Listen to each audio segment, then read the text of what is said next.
Friends, hello my dear students, welcome again to life science classes YouTube channel. बेटा, आज की इस video में हम बात करेंगे जो आपका थर्ड चैप्टर है क्लास 11th बायोलॉजी का, जो थर्ड चैप्टर है प्लांट किंगडम।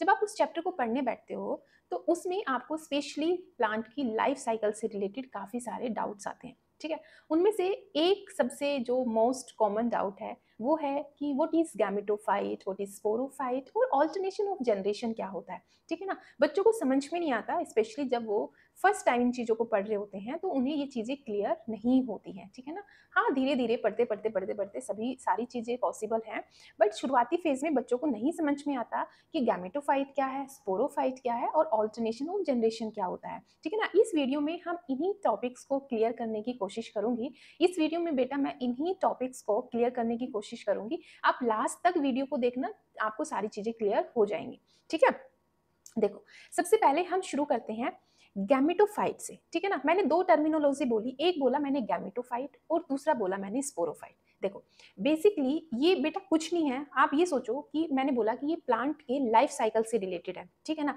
यानी कि जो प्लांट होता है वो दो फेजेस में ऑल्टरनेट करता रहता है। मतलब प्लांट की जो पूरी लाइफ साइकिल है, अपनी पूरी लाइफ साइकिल के टाइम पे प्लांट हमें दो स्टेजेस में देखने को मिलेगा। या तो वो गैमेटोफाइट वाली स्टेज में होगा या फिर वो स्पोरोफाइट वाली स्टेज में होगा। क्लियर, मतलब कि जो पूरा लाइफ साइकिल है किसी भी प्लांट का, चाहे वो एल्गी हो, ब्रायोफाइट्स हो, टेरिडोफाइट्स हो, जिम्नोस्पर्म हो, एंजियोस्पर्म हो, कोई भी हो, ठीक है ना, वो हमें दो स्टेजेस में देखने को मिलेंगे। या तो वो गैमेटोफाइट वाली स्टेज में होंगे या फिर वो स्पोरोफाइट वाली स्टेज में होंगे। ठीक है ना, उनके पूरे लाइफ साइकिल के अंदर हमें दोनों स्टेजेस देखने को मिलती है। ठीक है ना, लेकिन जैसे कि हम बोलते हैं कि किसी में डोमिनेंट गैमेटोफाइट है, किसी कोई ऐसे कुछ प्लांट्स ऐसे हैं जिनके अंदर हमें गैमेटोफाइट डोमिनेंट मिलता है और कुछ प्लांट ऐसे हैं जिनके अंदर हमें स्पोरोफाइट डोमिनेंट मिलता है। ठीक है ना, जो लोअर प्लांट्स होते हैं उनके अंदर गैमेटोफाइट वाली स्टेज डोमिनेंट होती है,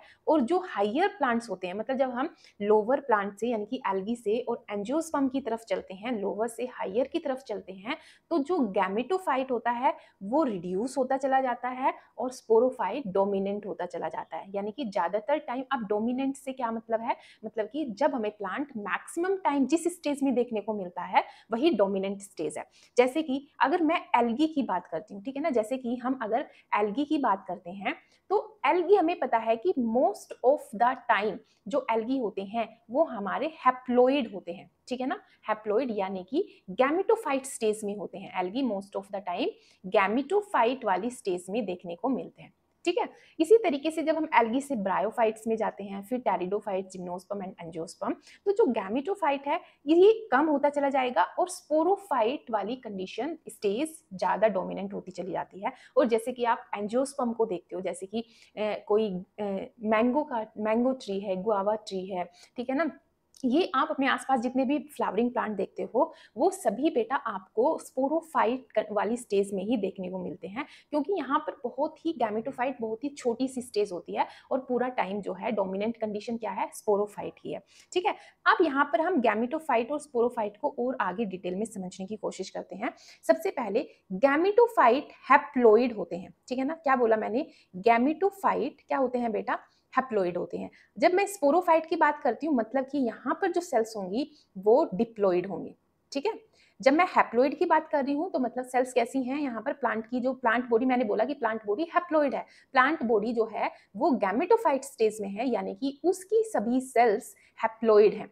अगर मैं बोल रही हूँ कि प्लांट बॉडी स्पोरोफाइट स्टेज में है तो मतलब कि उसकी सभी सेल्स डिप्लॉइड हैं। क्लियर, अब हैप्लोइड और डिप्लॉइड का क्या मतलब होता है, जब सेल के पास में सिंगल सेट ऑफ क्रोमोसोम हो, जब एक सेल के पास में सिंगल सेट ऑफ क्रोमोसोम हो तब हम उसको हैप्लोइड बोलते हैं। और जब सेल के पास में टू सेट ऑफ क्रोमोसोम होते हैं, एक पोजीशन पे टू सेट ऑफ क्रोमोसोम होते हैं, तो उसको हम डिप्लॉइड बोलते हैं। अभी के लिए इतना समझ लो, अभी आगे की वीडियो में किसी में हैप्लोइड और डिप्लॉइड को भी हम अच्छे से डिटेल में एक्सप्लेन कर देंगे।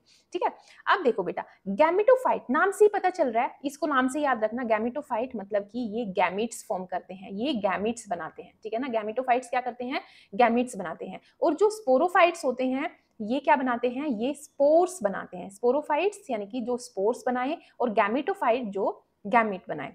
ठीक है, अब देखो यहाँ पर क्या है बेटा, जो मैंने बोला कि गैमेटोफाइट जो गैमीट बना रहा है, ठीक है ना। अब गैमीट कैसे बने होंगे, यहाँ पे माइटोसिस हुई होगी या मियोसिस हुई होगी, क्या लगता है आपको।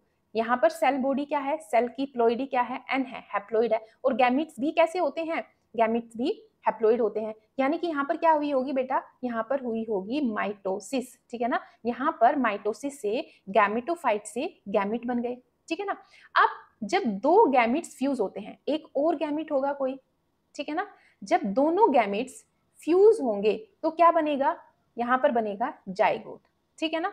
अब जो ये जाइगोट है, ये जाइगोट कैसा हो जाएगा, इसकी प्लोइडी क्या हो जाएगी, एक एन ये और दूसरा एन ये, यानी कि एक पोजीशन पे यहाँ पे अब हमें दो क्रोमोसोम देखने को मिलेंगे, टू सेट ऑफ क्रोमोसोम आ जाएंगे इनके पास में, यानी कि ये हो जाएगा अब हमारा डिप्लॉइड, ठीक है ना। जाइगोट डिप्लॉइड हो गया, ठीक है। अब जाइगोट में फर्दर, अब जाइगोट से क्या बनेगा, पूरा स्पोरोफाइट बनेगा, स्पोरोफाइट बॉडी बनेगी, ठीक है ना। अब जाइगोट्स में क्या होगी, यहाँ पर भी 2n है और यहाँ पर भी 2n है, तो यहाँ पर क्या होगी बेटा, यहाँ पर भी माइटोसिस होगी, ठीक है, माइटोसिस होगी। और माइटोसिस के बाद में हमें स्पोरोफाइट वाली कंडीशन देखने को मिलेगी, ठीक है ना। अब स्पोरोफाइट, जो स्पोरोफाइट्स होते हैं ये स्पोर्स बनाते हैं, ठीक है। स्पोरोफाइट्स क्या बनाते हैं, स्पोर्स बनाते हैं। अब जो स्पोर्स होते हैं ये भी एन होते हैं, हैप्लोइड होते हैं। स्पोर्स कैसे होते हैं, हैप्लोइड होते हैं, ठीक है ना। अब स्पोरोफाइट से जब स्पोर बनेंगे, 2n से जब n बनेगा, ठीक है ना, यानी कि जो नंबर ऑफ क्रोमोसोम्स हैं वो हाफ हो रहे हैं, यानी कि रिडक्शनल डिवीजन हो रहा है यहाँ पर। तो यहाँ पर क्या होगा, यहाँ पर होगा मियोसिस, ठीक है, यहाँ पर होगा मियोसिस, ठीक है ना। और अब ये स्पोर्स फर्दर क्या करेंगे, ये स्पोर्स बेटा फर्दर, एक मिनट देखो, अब इन स्पोर्स से क्या बनेगा, गैमेटोफाइट प्लांट बॉडी बन जाएगी, ठीक है ना। यानी कि अब यहाँ पर भी क्या होगी, यहाँ पर भी हमें माइटोसिस देखने को मिलेगी, क्योंकि यहाँ पर भी एन है और यहाँ पर भी एन है, यहाँ पर हमें क्या मिलेगी, माइटोसिस देखने को मिलेगी, ठीक है ना। तो प्लांट का जो लाइफ साइकिल होता है ना बेटा, वो कुछ इस तरीके से चलता है, यानी कि गैमेटोफाइट से गैमीट्स बनते हैं, स्पोरोफाइट से स्पोर्स बनते हैं। गैमेटोफाइट्स हैप्लोइड होते हैं, स्पोरोफाइट्स डिप्लॉइड होते हैं।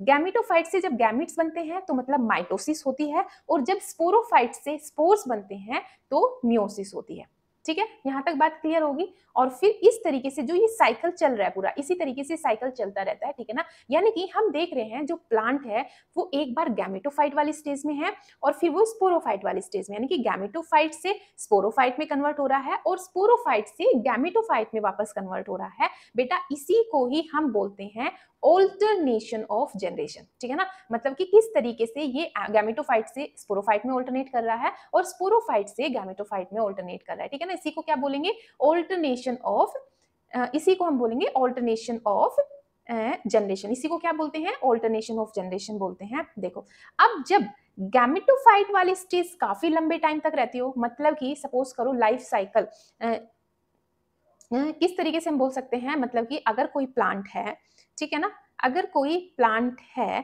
ठीक है ना, हम उस प्लांट की बात कर रहे हैं कि उसका टोटल लाइफ साइकिल 100 डेज का है, ठीक है ना। उसका टोटल लाइफ साइकिल अगर 100 डेज का है और उस 100 डेज में से वो प्लांट हमें मोस्टली मतलब 80 डेज तक तो हमें क्या देखने को मिल रहा है, वो गैमेटोफाइट वाली कंडीशन में देखने को मिल रहा है, स्टेज में देखने को मिल रहा है, और केवल 20 दिन ऐसे आ रहे हैं जिसमें वो स्पोरोफाइट्स में देखने को मिलता है, ठीक है ना। तो हम बोल देंगे कि मतलब यहाँ पर जो प्लांट बॉडी है वो गैमेटोफाइट है, यानी कि हैप्लोइड है, ठीक है ना। और जब इसी तरीके से इसी का अगर हम उल्टा कर दे, जब हमें स्पोरोफाइट्स ज्यादा टाइम के लिए देखने को मिले प्लांट, तो हम बोल देंगे कि जो प्लांट बॉडी है वो स्पोरोफाइट है, ठीक है ना, यानी कि डिप्लॉइड है प्लांट बॉडी। यहाँ तक की बात क्लियर हुई, मैं उम्मीद करती हूँ कि ये टॉपिक बेटा आपको क्लियर हुआ होगा, ठीक है। तो ये बात समझ में आई आपको। अगर आपको ये वीडियो इन्फॉर्मेटिव लगी हो और आप चाहते हो कि इसी तरह की और वीडियो मैं लेके आऊं बेटा, तो प्लीज इन वीडियोस को लाइक करो, शेयर करो अपने दोस्तों के साथ में और इस चैनल को सब्सक्राइब करो। Okay, thank you so much, मिलती हूँ आपको नेक्स्ट वीडियो में। Till then take care and bye bye.